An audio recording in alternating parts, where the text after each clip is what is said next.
देखिए, supreme court ने मोटे तौर पे ये कहा कि जो इलेक्शन कमीशन है वो भी एक संवैधानिक संस्था है। तो इसके ऊपर इलेक्शन कमीशन फैसला ले कि क्यों 100% वीवीपैट की पर्चियों को ना गिना जाए।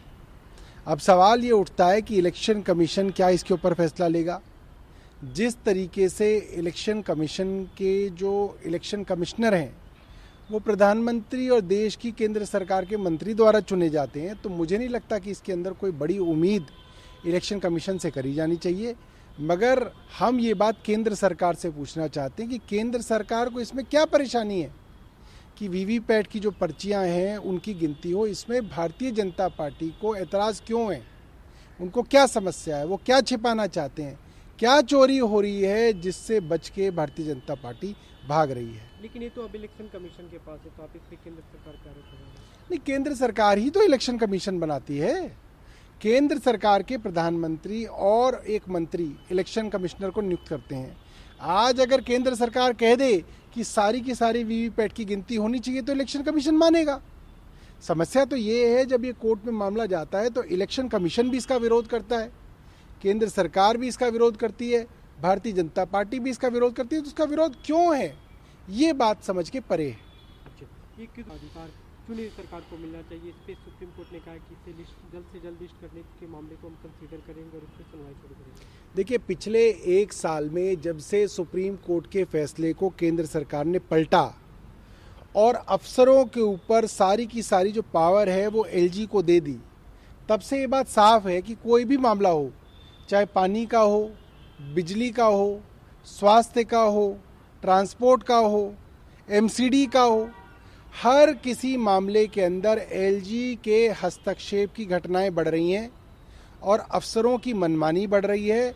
और अफसर एलजी साहब से मिलकर कामों को ठप करने की साजिश कर रहे हैं, चाहे वो अस्पतालों में दवाई का मामला हो, पानी का मामला हो, सीवर का मामला हो, और ऐसे कई मामले हाई कोर्ट और सुप्रीम कोर्ट में पहुंच गए हैं। तो अब कोर्ट्स को भी मालूम है, सुप्रीम कोर्ट को भी मालूम है कि एक सर्विसेज को एलजी को देने की वजह से पूरी दिल्ली सरकार के काम को ठप करने की साजिश एलजी साहब के दफ्तर से की जा रही है। इसलिए ये बहुत ज़रूरी है कि इस पे सुप्रीम कोर्ट अपना बेंच बनाए और जल्द से जल्द फैसला करे।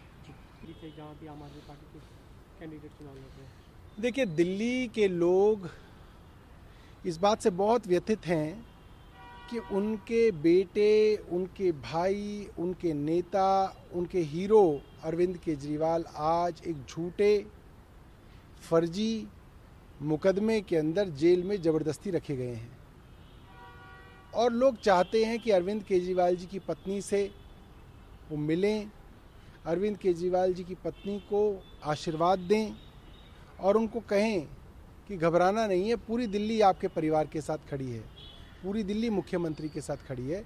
तो उस लिहाज से उनका इस प्रचार के अंदर आना दिल्ली वालों को बहुत पसंद आएगा और दिल्ली वाले चाहते हैं कि उनसे मिला जाए।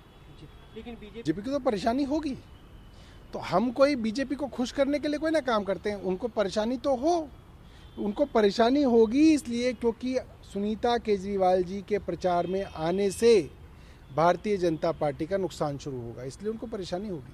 अभी दिल्ली की 2 सीट, बाकी राज्यों में भी जाएंगी, दिल्ली की भी और सीटों पे वो जाएंगी। अभी शुरुआत में ईस्ट दिल्ली और वेस्ट दिल्ली में उनका शेड्यूल लगा है, बट शेड्यूल उनके आगे भी लगते रहेंगे। आज एमसीडी में मेयर और डिप्टी मेयर का चुनाव प्रस्तावित था, उनका चुना जाना था, लेकिन क्योंकि आप यूडी मिनिस्टर है तो इस पर स्पष्ट जवाब दे सकते हैं। राज्यपाल की तरफ से कल जो लेटर है उसमें कहा गया कि मुख्यमंत्री नहीं है, मुख्यमंत्री की तरफ से कोई लेटर नहीं आ पाया, इसलिए चुनाव नहीं हुआ और आज एमसीडी में काफ़ी हंगामा देखने को मिला। देखिए, मैं इस बात को पूरी जिम्मेदारी से कह रहा हूँ कि एलजी साहब गलत कह रहे हैं, गलत बयानी कर रहे हैं। जब पहली बार दिल्ली में मेयर का इलेक्शन होना था, आम आदमी पार्टी जीत के आई थी, तब प्रथा ये थी, परंपरा ये थी कि सीनियर मोस्ट काउंसलर को प्रिसाइडिंग ऑफिसर लगाया जाएगा मेयर के चुनाव में। सीनियर मोस्ट कौन थे? मुकेश गोयल। फाइल पे नाम किसका आया? मुकेश गोयल जी का। सीएम ने और यूडी मिनिस्टर ने किसका नाम प्रस्तावित किया? मुकेश गोयल का। मगर बनाया किसको? सत्या शर्मा को, भारतीय जनता पार्टी की एक कम एक्सपीरियंस वाली पार्षद को बनाया एलजी साहब ने। क्यों बनाया? क्योंकि बेईमानी कराना चाहते थे, बेईमानी पकड़ी भी गई। उसके बाद एल्डरमैन लगाने का मामला था, वो भी हमेशा चुनी हुई सरकार बनाती आई है। कांग्रेस के ज़माने में शीला दीक्षित बनाती थी।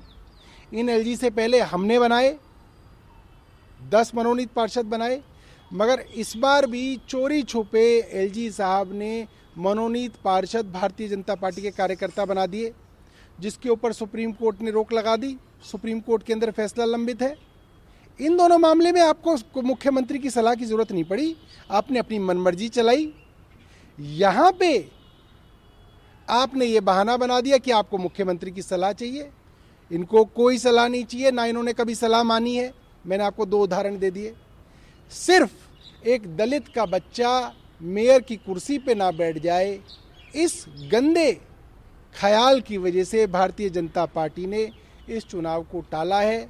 उनकी एक घटिया मानसिकता, दलित विरोधी मानसिकता आज पूरे देश के सामने आ गई। और आज जिस तरीके से एमसीडी के सदन के अंदर भारतीय जनता पार्टी के पार्षद नाच रहे थे, खुशियां मना रहे थे, वो वीडियो सब जगह चल रही है, उससे पता चलता है कि मेयर इलेक्शन रद्द कराने में भारतीय जनता पार्टी शामिल थी और वो इस बात से खुश हैं कि कोई दलित का बच्चा मेयर नहीं बन पा रहा। आपकी भूमिका रोल प्ले करिए, कैसे हो सकता है?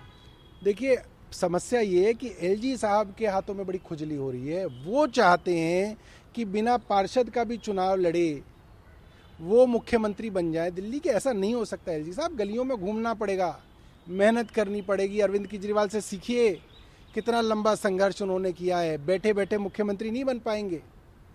गए थे एक टीवी चैनल के उसमें कॉन्फ्रेंस में और वहाँ पे बोले नहीं, जेल से नहीं चलने देंगे सरकार, और आज तो जेल से चल रही है।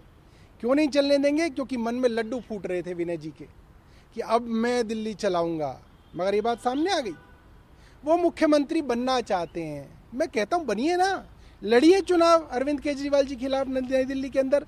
2025 में चुनाव है, मैं न्योता दे रहा हूँ उनको, आइए लड़िए चुनाव, देख लेते हैं कौन मुख्यमंत्री बनेगा। पीछे से चोर दरवाजे से अगर मुख्यमंत्री बनना चाहेंगे वो दिल्ली की जनता नहीं बनने देगी।